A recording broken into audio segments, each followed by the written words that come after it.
Welcome to Breadboarding. In the previous video we were looking at the negative logic gate, so that's the NAND gate, the NOR gate and the exclusive NOR gate. We were testing the A and B inputs and we were getting the output Y depending on the different gates we were using. And in the end, to get the exclusive NOR, since I didn't have one of these gates, so very difficult to come by, we actually made a programmable logic device and we actually got it to output all the different gate types on the pins here. So we got the exclusive NOR working through that way. So this is video 10 in how to use breadboards and retro digital electronics. And in this video, we're going to be looking at decoders and multiplexers. What I'm going to do first of all is to actually look at how decoders and multiplexers are actually used in a number of projects that we've been looking at over the last number of years. So the first project I did was the Nanocomp 6809, and that started around August 2022.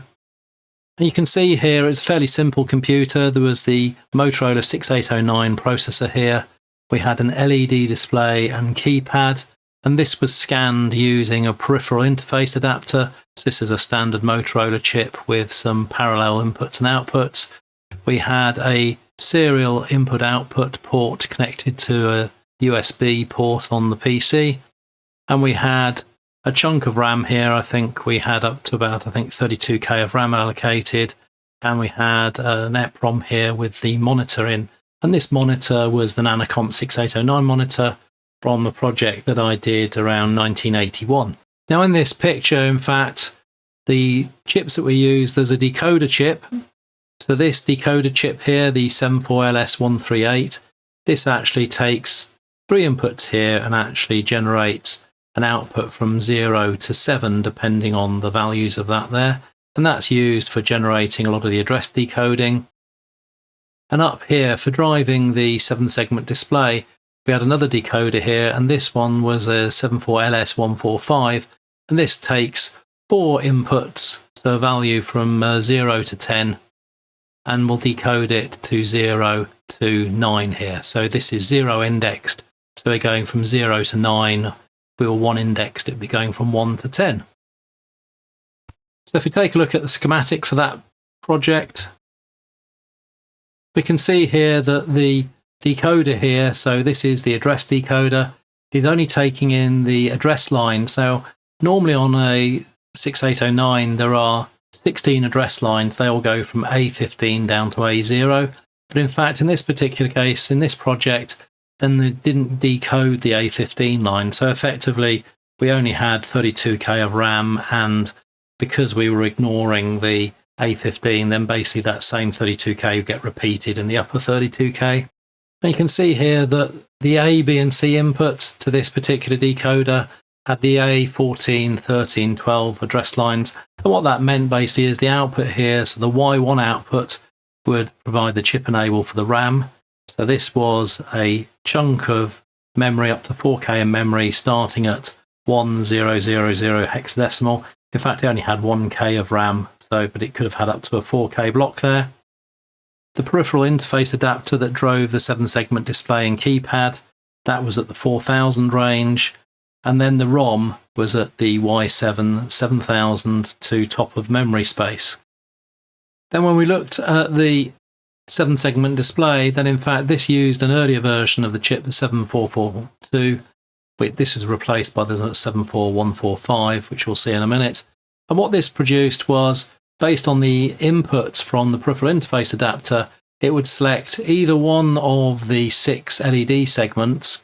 And because these were common cathode LED segments, when the common cathode went low, then in fact the segment would light, and you can see here there's resistors and things tying to 5 volts here, which would illuminate the display segments, and the software would actually rotate through the 6 segments on a continuous loop, and that would actually refresh the display. Then the other lower 4 outputs were then also used for scanning the keypad. So we're going to be looking at the decimal decoder, and we're going to be looking at the address decoder here. This was the original 7442 chip that was used on the project. And you can see that based on the 4 inputs, there are values which are going from 1 to 10 or from 0 to 9. then we get an output, and the outputs are active low. So in fact, they'll normally be held at 1 or 5 volts, and only when something's selected will it actually go low.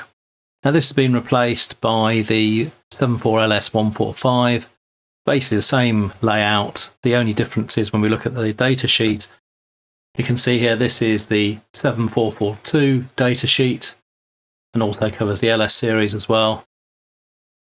And when we look at the maximum output current, we'll see that the 74 series, so this is not the low power Schottky, this is 74 series, could drive up to about 16 milliamps. And then we look at the 145, we can see here that it actually says here the outputs have an 80 milliamp sync current capability. So this would actually be much more suitable for driving a 7-segment display like we had in this particular one. So other than that, the diagram for this is very similar, and you can see here really that these gates here, so there's 4 input NAND gates here inside the chip, and the various combinations of inputs A, B, C and D with the various inverted and non-inverted values based on this matrix here actually produces the outputs as we require. Then if we have a look at the 138, so the 138 is a 3-line to 8-line decoder demultiplexer. So what that basically means is we put in 3 binary values here, so that gives us a value from 0 up to 7.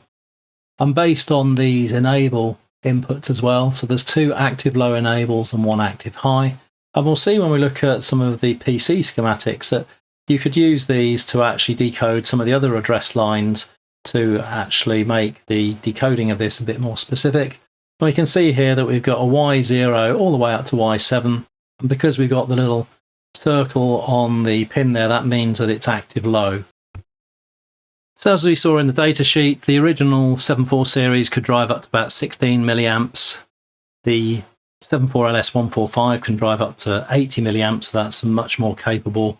We're certainly not going to damage the chip by driving the 7-segment displays.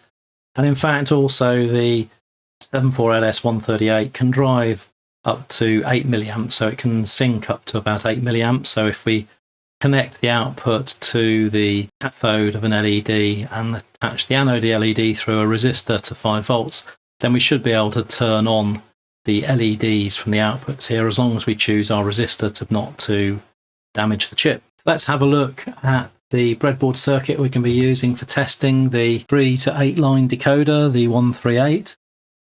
So this is the USB power supply, 5 volt power supply we used previously. Now this is a board that I've used on a number of my videos, and what this basically has is an LED bar output here. So we can use this either to provide high outputs onto this side and then the segments will light, or we can move this resistor here onto the other side, and if we put a low output on here then the segment will light.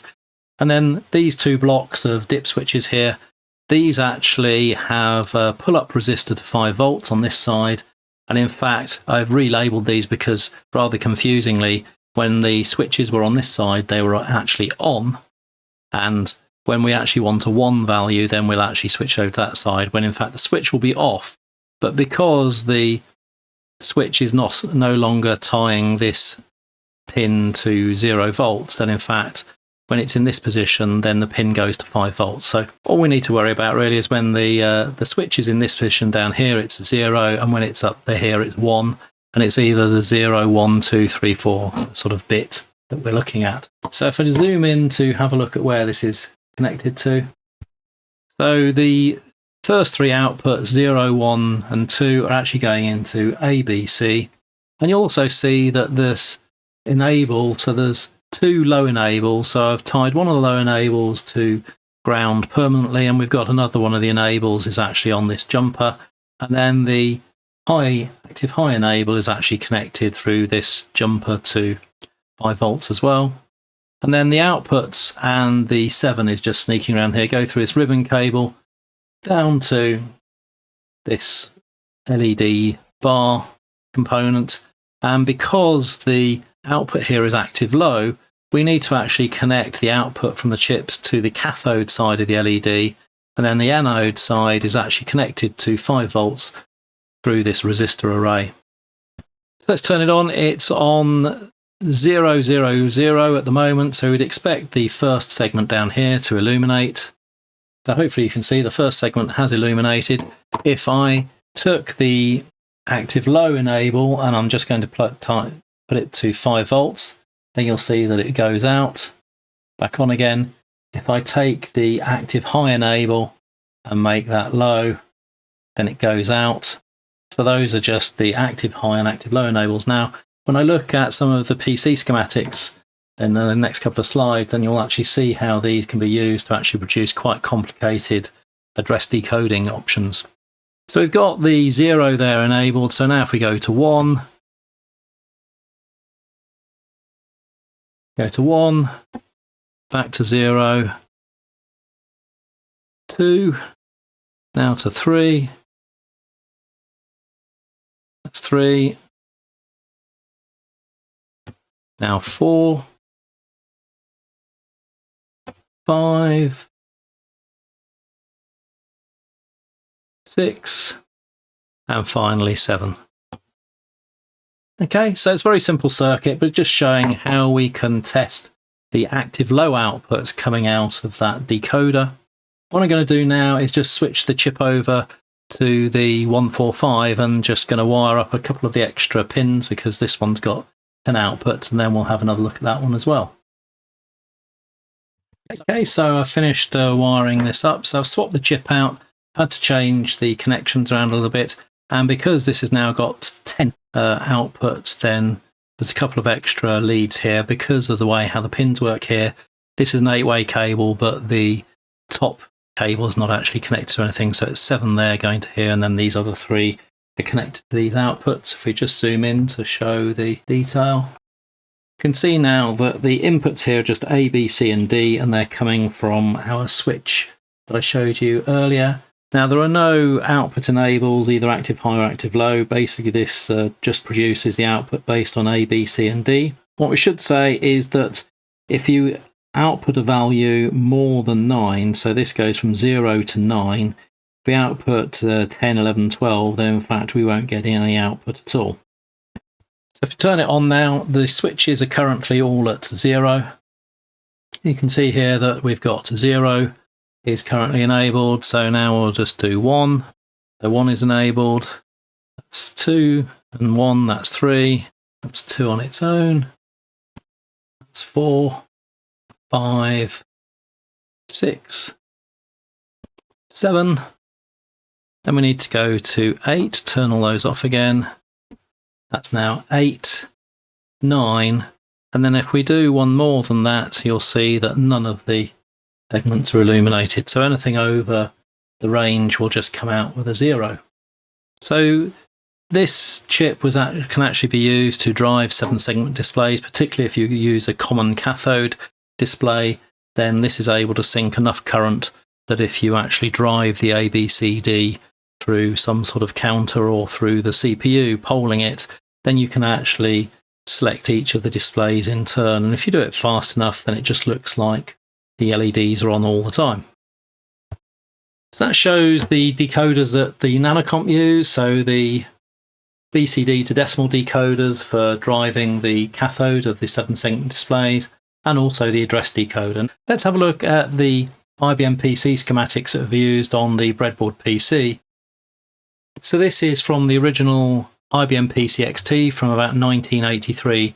And during the Breadboard PC series, which there'll be links to the Breadboard PC Series 1 and Series 2 on the top of the screen up here over the next couple of slides, and the links will also be down in the description below if you want to actually go through and have a look at what those projects involved. But what we'll see here is this is one of the system board sheets, and this has got most of the main address decoding here. I'm going to go through each of these individually, but what you'll see here is that we've got 1, 2, 3, 4 of the 138 address decoders. There is one of them is the S series, which is a higher power but faster, and in particular the section over here on the right hand side is all to do with driving the dynamic RAM refresh. So all the RAS and CAS lines which are used for refreshing RAM, which I won't go into that particularly, but what we'll be looking at is these various decoders here.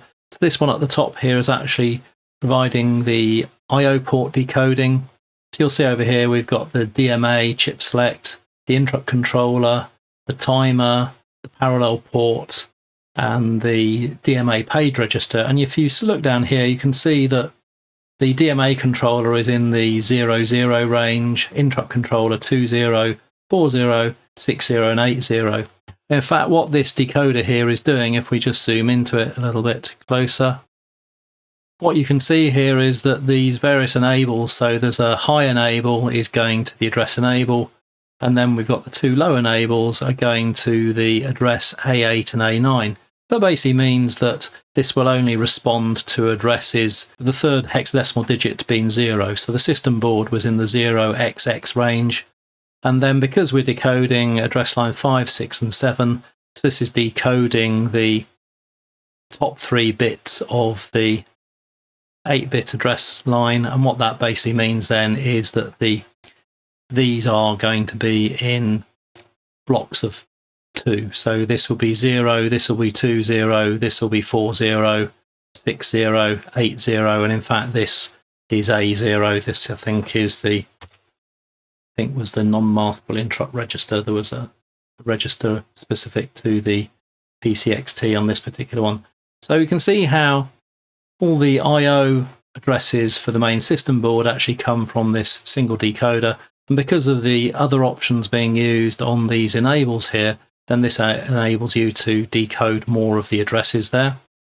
And this one here is all to do with decoding the RAS and CAS memory select lines for the dynamic RAM. So that's a bit tricky, and we didn't really need to do anything with dynamic RAM during the Breadboard PC projects because we use static RAM. But this one down here is actually decoding the ROM chip select, so where the BIOS and where the built-in basic ROMs would be, then what this one here is doing is actually decoding we have the A19 address line, so this divides the 1 megabyte of memory into the top 512k or the bottom.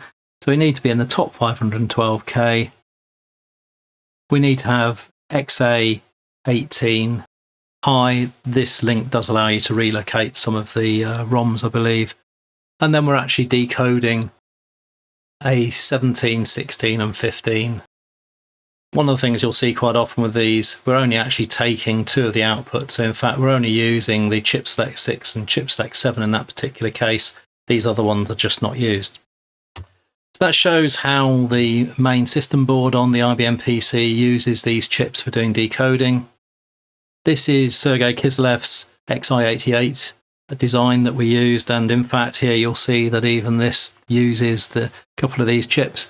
So this is the 138 is used again for doing this DMA interrupt controller timer decoding, and you'll also see there this is a 139 in fact is used to decode the keyboard controller, port B parallel port, and the real-time clock is also used there. And over up here as well is some 139s are actually used for providing configurable memory ranges for the RAM in the higher memory area above 640k. Then this is probably one of the more complicated ones from the original PC-XT, the color graphics adapter or CGA video controller. This actually makes use of a number of these, and in particular what we've got here is the I/O port decoding. So the CGA video card actually has the following addresses from 3D4, 3DA.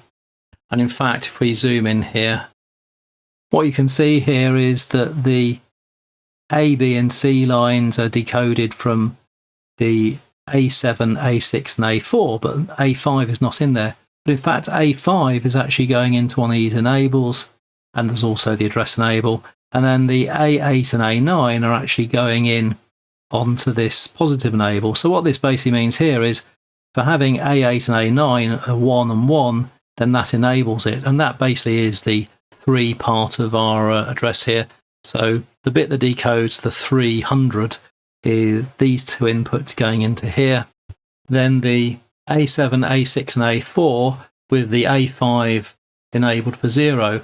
What that basically gives us is 1101, and that happens to be D in hexadecimal. So that basically then does the next level. So we've got the 3DX but the rest of that is not decoded. So effectively, when the Y7 output goes low, what that means is the address will be in the range of 3D0 to 3DF. And then what then goes on further on down here, there's some logic here that does the chip enable for the 6845 cathode ray tube controller. And this chip here then also then further decodes that stuff. So we've basically got an input here that this input is only activated when we have an I/O read or an I/O write. This other input here is actually coming from our Y7 output that we've just looked at. So that gives us a range of 3D0 to 3DF. And then because the G1 input here is using A3 here, then what this basically means is this will then only give us the range of D 3D8 to 3DF. And then we break down the ABC as then using the A0, A1 and A2. And then that basically gives us the ability to discriminate then between 8, 9 and 10 or A. So that gives us the CGA control port, color register and status register. Then the other bit over here that does the decoding, the video RAM decode.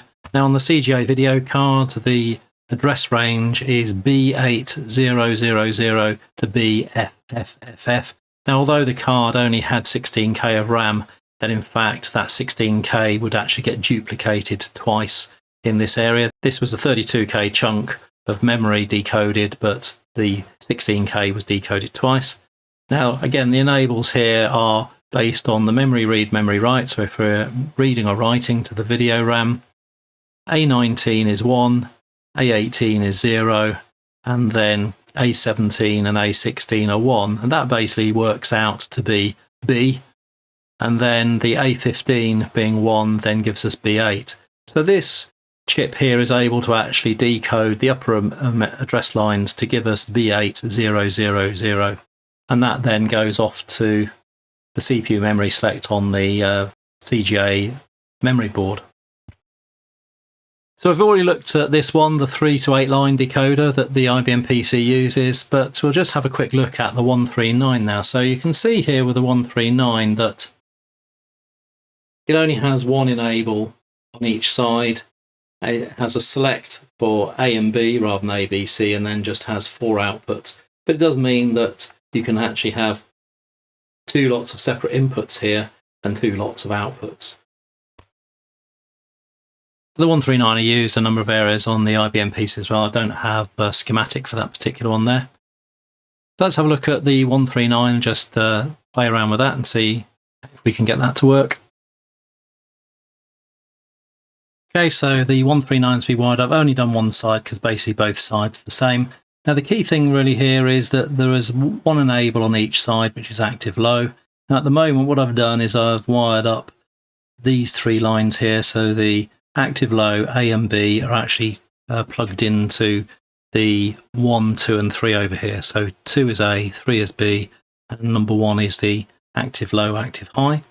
So if we plug this in, because the active low is currently enabled, if we make it high then it will go off. So if we put the enable low again, it should come on. Then if we do A is 1, goes to 1, B is 1, goes to 2, and then A and B both enabled goes to 3. So very simple. These ones just allow you to break down certain signals to be a little more granular should you need it. Now to be honest, these days when we use programmable logic devices, then really we don't need to use these sorts of chips for circuits. I tend to replace these with programmable logic devices, just a bit more flexible, and we can do a lot more things with just the one chip.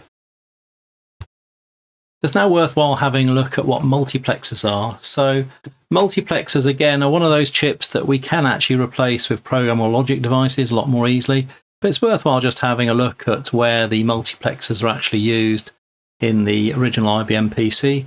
So this is on the PC-XT system RAM board where the parity, buffers and the multiplexers are. And what you can see here, we've got a number of multiplexer chips here. So in fact, these ones are using the 74LS158, and this is the same as the 157 but the output is inverted in this particular one. And because of this, then in fact the switching speed for the output on the 158 is 2 nanoseconds faster than the 157, which is sort of positive logic. Now, because this is used to drive the dynamic memory, and because it's all to do with the RAS-CAS refresh of the memory, then saving a few nanoseconds here and there obviously was important. What this does is takes the main CPU address lines and breaks them down into 2 groups of 8. And the way how dynamic RAM works is that they generally wouldn't have the full number of address pins. You'd only have half the number of address pins, and by using the RAS and the CAS strobe, you would actually strobe the different address combinations in there for the rows and the columns. So what the multiplexer would do is provide, in this particular case, it's 2 inputs, 4 outputs. So each input has an A and a B, and we've got 4 outputs there. And then based on the select, then we either get A or B. And this was, the logic around here was all to do with switching between the rows and the columns and handling all of the CAS and RAS memory refresh signals and things. And you'll also find that in particular, if you've got a video card, for example, then quite often a multiplexer would be used to coordinate between the cathode ray tube controller chip, which scans the memory for outputting to the display, and also when the CPU wants to access the RAM, then quite often then you would use multiplexers to switch between which address lines we're using to access the RAM. Then this is from the CGA card, and in fact this is a slightly different use. In this particular case, they're using the video output multiplexers, the 74LS153, and this is actually used in a bit more of a complicated way, and that we've got is 4 inputs for each output, but we've only got 2 outputs for each chip. And what you can see here, if we zoom in, so you can see we've got various attribute signals coming in here, and what this basically does is, based on what the A and B select values are, we either get the colours for the foreground text, the background text, graphics overscan, which is the colour that surrounds the edge of the screen when we are running on a cathode ray tube. It's not really an issue with LCD monitors. And also whether or not we've got the background value or we've got the foreground graphics value here. So based on the values coming in here and which graphics mode we're in, then the output here, this determines the red, green, blue and intensity outputs, and these are digital outputs that goes to the CGA monitor. So these are the 2 multiplexers that we were looking at. The first one that we had has got the 4 outputs, so 1Y, 2Y, 3Y, 4Y are the outputs. Then we have a choice of 2 inputs, A or B, for each one of those, and then the select will then actually select between A and B. And the strobe is just an enable there, but you'll see that in the IBM PC, these strobes were just tied to the enable value. And then for the 153, you can see the way how this is actually arranged is we actually have 4 inputs for each output. So we have 2 outputs, 1Y, 2Y. We actually have the select A and B, which is common across both of them, but the strobe enable is separate by each one. But again, on the IBM PC, these were quite often just tied to ground, so were disabled. So basically, select A and B would give us a choice of any of these 4 inputs and go to the output. In particular, was used on the CGA video output stage to determine which attributes determined with the colours going out to the CGA display. Now I only have a 157, I don't think I've got a 153, so I'll just have a quick look at the 157. So all I'm going to do is to hook up 2 lots of signals to the inputs, and then we'll just switch between those, but there's not really very much else to see there. This is our multiplexer, the 157, so this means we've got a select between A and B, so A is low, B is high. There is a strobe here, which in actual fact the chip label didn't have the bar on it, so it needs to be active low. So we've got our strobe active low there. We've currently selected A. So what I've done is for number 1, we've got A is low, B is high. Then the next one, A is high, B is low. A is low, B is high, so it should alternate. So what I expect to see is to have alternating bars for 0 to 3, and then when we select the other B, then we'd expect it to swap the other way. So if we just turn it on, you can see here that we've got 1 and 3 at the moment because we've got A selected. So because 1A is actually grounded, then that's correct. And then when we move the strobe to 5 volts, then things go out. So we don't get anything if the strobe is set to 5 volts. When it's enabled low, then we do. And then because this, well, as soon as I unplug this, it will actually go to high. So we should actually see the 1 and 3 go out and 0 and 2 go on. And you can see that's switched over. So as we toggle, it's just a bit of a contrived thing here, but we can see that multiplexers quite often have to switch very, very fast. Gate times on these can be quite important. So you could see earlier that the difference between 9 nanoseconds and 7 nanoseconds can be important in some cases. That's our multiplexer. Now, there's another type of decoder which is probably less used now, in that if we've got any micro or microcontroller type project, then we're more likely to drive 7-segment displays actually by controlling the individual bits and pins and using the processor to scan the display like the Nanocomp 6809 did. But there are some LED 7-segment display decoder chips. So the 74LS47, which is a binary coded decimal to 7-segment decoder driver, and this is capable of actually driving the LED display itself. So if you look at the bottom here, if you look at the 7-segment display, then typically when looking at the 7 segments, they tend to be assigned letters. Now, the common standard these days is A, B, C, D, E, F, and then G for the middle bar. The time of the Nanocomp, then in fact, these letters were slightly different. I think the E and F were swapped around. Now, these two chips are pretty much the same. If you'll see, the numbers here are pretty much basic numbers. And you'll see that the 74LS47 has an 8 milliamp open collector output. So these again are active low. So if we connect these up to the cathode of a common anode LED display, then we should be able to drive these just through a resistor. But then this other chip here, the 247, is basically the same. However, you'll notice that in fact the 6 and the 9 have a sort of a head and a tail in this particular case. So these two chips are pretty much the same, apart from the rules mean that you end up with a slightly nice looking 6 and 9. And these are sort of things that could be used to drive, say, an LED clock in the early days before custom chips were made for them. Now, what we'll be looking at, I've actually got a test circuit here where we'll drive an LED display. So a few things: lamp test. If that's actually tied low, then it'll output all the segments. And there's also ripple in and ripple out. So basically what this would do is prevent the LED from displaying a 0 if it's a more significant digit. Then if you've got leading digits of zeros, this will suppress the leading digits should it be needed. Now, the only thing about this is that the inputs are A, B, C, D, so it isn't quite so easy to hook this up to the little key switch thing, so I'll need to use individual cables for this. And then we'll also need to work out what the pins are for the common anode LED display.